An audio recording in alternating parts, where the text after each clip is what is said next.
देखिए सर, हम लगातार हमारे साथ बने हुए सर, ये तस्वीरें लगातार जो देख रहे हैं आप, क्या सैन्य ठिकाने, क्या रसद ठिकाने, क्या न्यूज चैनल्स की बिल्डिंग, हर जगह पर इजराइल ताबड़तोड़ फायरिंग कर रहा है।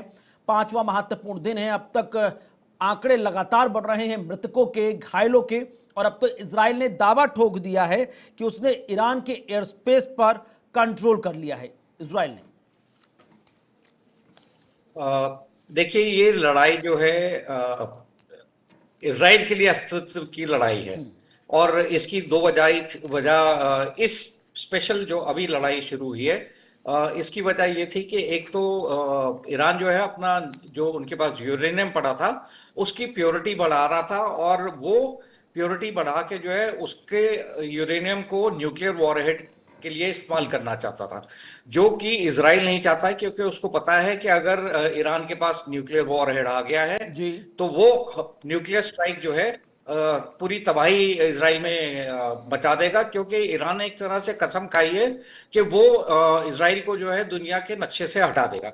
दूसरा ये है कि 1980 से पहले जो है ईरान और इजराइल बहुत अच्छे दोस्त थे, पर ये जब इस्लामिक रेवोल्यूशन हुई है 1979 में, उसके बाद से जो है वहां पे कट्टरपंथी सरकार आ गई, और तब से जो है दोनों देशों के बीच में तनाव बढ़ गया है।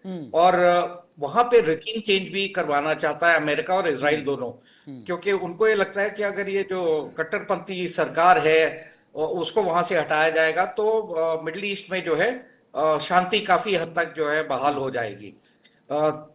इजराइल ने जो है शुरू में military installations, military commanders, nuclear scientist, जो कि ऑब्वियसली यूरेनियम इनरिचमेंट के उस पे थे, तो ये सब मिलिट्री से एसोसिएटेड थे, इन सबको उन्होंने टारगेट करके जो है काफियों को मारा है। और दूसरा, उन्होंने जब स्ट्राइक्स किए उसमें जो भी न्यूक्लियर इंस्टॉलेशंस थे, जो भी इजराइल के एयर बेसेस थे, एंटी डिफेंस सिस्टम्स थे, उन सबको जो है तबाह किया है।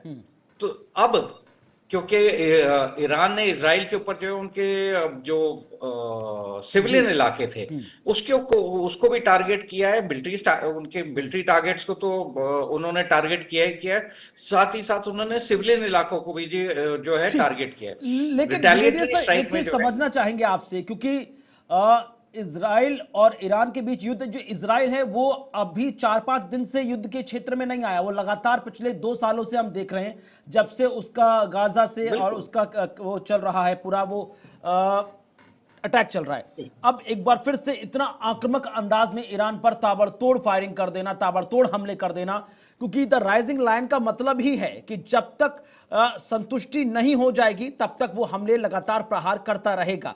अब आने वाले अगले 24 से 48 घंटे, क्योंकि लगातार जैसे जैसे समय गुजर रहा है स्थिति और ज्यादा विकराल होती जा रही है। पहले आपने सिर्फ जो उनके सैन्य ठिकाने थे उनको टारगेट किया, फिर उसके बाद आप इजराइल की तरफ से कहा गया कि उन्होंने जितने उनके राजनीतिक ठिकाने थे, रक्षा मंत्रालय, विदेश मंत्रालय, इन सबको टारगेट करना शुरू कर दिया। लेकिन अब तीसरा फेज आया जहां पर वो आम अलग जो इंस्टीट्यूशन है उनको टारगेट कर रहे हैं।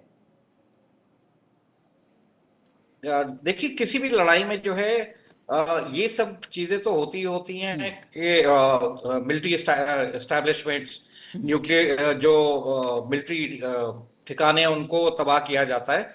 पर ये जो रणनीति थोड़ा सा चेंज की है उसमें जो है इजराइल ने, जैसे आपने बिल्कुल सही कहा कि उनके defence headquarters, foreign affairs headquarters, इन सबको तबाह किया है। साथ ही साथ अब जो है वो कम्युनिकेशन सेंटर उसको तबाह करने में लगे हुए हैं, और ये जो स्टूडियोज हैं जहां से न्यूज दी जाती है उसको भी वो टारगेट कर रहे हैं, क्योंकि इसकी वजह यह है कि जो आम जनता है उसके पास कितना डैमेज हो रहा है, क्या हो रहा है, उसकी खबर ना पहुंचे। क्योंकि जब इजरायली जो ईरानियन आम लोग हैं वो इस सत्ता से बहुत ही तंग थे अल खमैनी की, और वो भी चाहते थे कि तख्ता पलट हो। पर जब से इजराइल ने वहां पे स्ट्राइक करनी शुरू किए हैं और ईरान ने अपना वो इस्लामिक झंडा जो है वो एक लाल रंग का जो है उन्होंने वहां पे फहराया है, तब से उनकी पॉपुलेशन जो है वो वापस अपने देश के लिए उनके सेंटिमेंट्स जागरूक हुए हैं। जबकि वो रजीम के, अल खमैनी के रजीम के खिलाफ है। पर कोई भी देश का नागरिक है वो अपने देश के लिए जो है चाहता है कि उसका देश मजबूत खड़ा हो। ठीक है। और सब इसी वजह से जब जो है बात अब ये नागरिकों की हो रही है तो कम्युनिकेशन लगातार सेंटर भारत के जो तमाम नागरिक ईरान में है उनकी सुरक्षा पर भी बात हो रही है, जहां पर ईरान में फंसे भारतीयों को निकालने की कवायद तेज हो गई है। जो जनरल प्रोटोकॉल डिपार्टमेंट जीपीडी है उसे एक्टिवेट कर दिया गया है। तेजी से फंसे भारतीयों को निकालने का काम शुरू किया जा रहा है। ईरान से आर्मेनिया के रास्ते भारतीय छात्र लौटेंगे। इसको लेकर विदेश मंत्रालय लगातार ईरान की सरकार के साथ और इजराइल के तमाम उन बॉर्डर्स के साथ लगा हुआ है। ईरान की तरफ से कहा गया है कि हमने भारत के तमाम छात्रों को, तमाम नागरिकों की सुरक्षा को देखते हुए फिलहाल तमाम बॉर्डर्स ओपन कर दिए।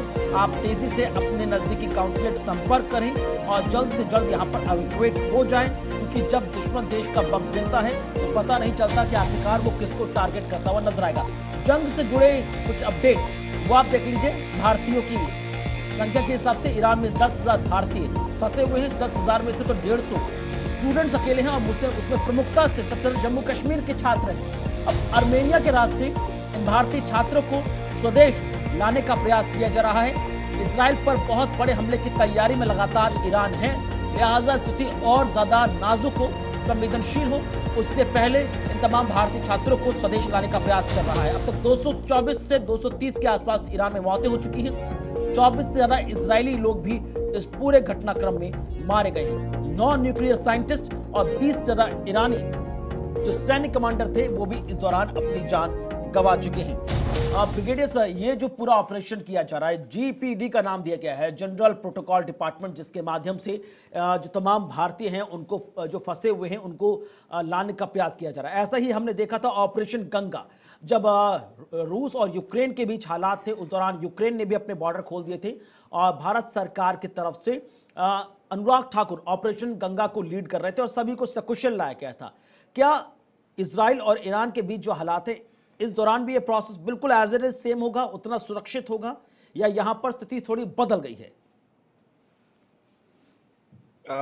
देखिए, ये हिंदुस्तान की कूटनीति जो है उसकी हमें तारीफ करनी चाहिए। जब यूक्रेन और रशिया के बीच लड़ाई जा रही थी, उस टाइम एक सेफ कॉरिडोर दिया गया था हिंदुस्तान के जो नागरिक हैं और स्टूडेंट्स हैं उनको वहां से बाहर निकालने के लिए। और वैसा ही कुछ जो है ईरान से जो है हिंदुस्तानी नागरिक और स्टूडेंट्स जो वहां पे हैं उनको निकालने के लिए भी जो है ये एक मुहिम शुरू की है। और जब ऐसा कुछ होता है तो ईरान भी इजराइल को बताएगा, हिंदुस्तान भी इजराइल को बताएगा कि ये कॉरिडोर है, यहाँ से हमारे जो है आम जनता वहां से जो ईरान से निकल रही है और स्टूडेंट्स निकल रहे हैं, तो उस एरिया को जो है आप सेफ जोन बनाए और वहां पे जो है कोई भी फायरिंग या मिसाइल अटैक्स नहीं होने चाहिए। तो हिंदुस्तान की बात जो है दोनों देश सुनेंगे और इंडियंस जो है सुरक्षित वहां से निकल पाएंगे। अब अमेरिका की स्थिति को सर आप किस तरह से देखते हैं, क्योंकि खबर सामने आई है कि ट्रंप थोड़ी देर में G7 समिट छोड़कर अमेरिका स्वदेश लौटेंगे अपने, जहां पर बैठक में कहा गया कि इजराइल और ईरान के मुद्दे पर दोनों के बीच सहमति बनना मुश्किल नजर आ रहा है।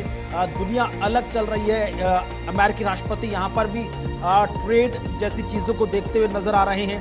वो कह तो रहे हैं कि ईरान का वो इजराइल का साथ नहीं दे रहे, लेकिन इजराइल के पक्ष में पूरी तरह बात करते नजर आ रही है। किस तरह से सर आप देखते हैं, जहां पर ईरान को लेकर बड़े मुद्दे पर फैसले की तैयारी में है ट्रंप? Brigadier sir.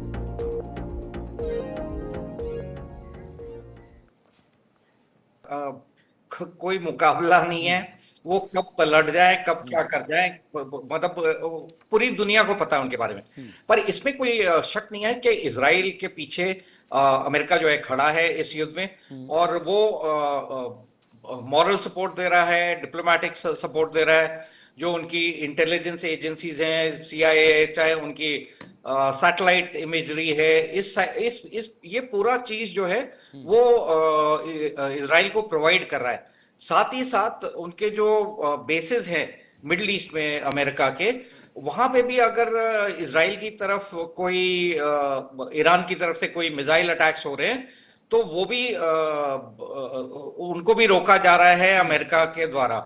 अभी आपने सुना होगा कि 30 एयर रिफ्यूलर्स जो हैं वो मिडल ईस्ट पहुंच रहे हैं, और ये एक बहुत बहुत ही बड़ी न्यूज है, क्योंकि एयर रिफ्यूलर्स का पहुंचना जो है वहां पे ये संकेत देता है कि अमेरिका के जो जो एयरक्राफ्ट्स हैं वो वहां पे शिफ्ट किए जा सकते हैं, या जो उनकी जो एयरक्राफ्ट कैरियर्स हैं जो मेडिटेरियन सी में जो जी। है वहां पे उन्होंने तैनात किए हैं, तो उनसे जब एयरक्राफ्ट उड़ेंगे और उनका रेडियस ज्यादा हो जाता है तो ये एयर रिफ्यूलर जो है काम आते हैं। तो अमेरिका अभी तक तो जंग में नहीं घुसा है पूरी तरह से, सिर्फ वो इजराइल को नहीं, ठीक है, डिफेंड लेकिन करने सर में लगा है, आखिरी जहां पे सवाल, भी वो आखिरी सवाल, लेकिन इनके अमेरिका जंग में डायरेक्टली इन्वॉल्व नहीं है, लेकिन इतने हार्ड स्टेटमेंट्स को आप किस निगाह से देखते हैं? एक तरफ डोनाल्ड ट्रंप है, वो कह रहे हैं कि तेहरान में कुछ बड़ा होने वाला है, तुरंत पूरा तेहरान खाली कर दिया जाए, और दूसरा हार्ड स्टेटमेंट तो खुद इजराइल के प्रधानमंत्री बेंजामिन नेतन्याहू कह रहे हैं कि जब तक वो खैमानी की मौत नहीं देख लेंगे तब तक ये युद्ध समाप्त नहीं होगा। बिल्कुल सही कहा है आपने। जैसे मैंने कहा कि ट्रंप साहब क्या सोचते हैं और क्या करते हैं उसके बारे में मतलब पूरे विश्व को पता है कि बताया नहीं जा सकता है। पर ये जरूर है कि अमेरिका ने जो है अपने काउंसलेट जो है जो हाई कमीशन है वो इजराइल से भी बंद कर दिए हैं, और इसका इसका जो अंदेशा है उनको कि कुछ ना कुछ बहुत बड़ा या तो इजराइल में होगा और या फिर रिटेलिएटरी एक्शन में ईरान में होगा। तो ये जंग जो है एस्केलेटरी हो रही है। पर एक स्टेटमेंट और ट्रंप साहब की आई है यहाँ G7 समिट में। उन्होंने बोला है कि मुझे जरूर यकीन है कि ईरान जो है वो संधि वार्ता के लिए जो है तैयार होगा, और आगे न्यूक्लियर टॉक्स जो होनी है उसके बाद जो है वो शुरू होंगी। तो ये सब बहुत ही कंफ्यूजिंग स्टेटमेंट्स दी जा रही हैं, जिसका कुछ आंकलन करना मुश्किल है। G7 का जो है वो आज वहां से जब स्टेट ऑफ हेड्स का डिनर होके करके जो है ट्रंप साहब वापस अमेरिका जा रहे हैं। अब वापस अमेरिका जाने की क्या इतनी जल्दी है उनको?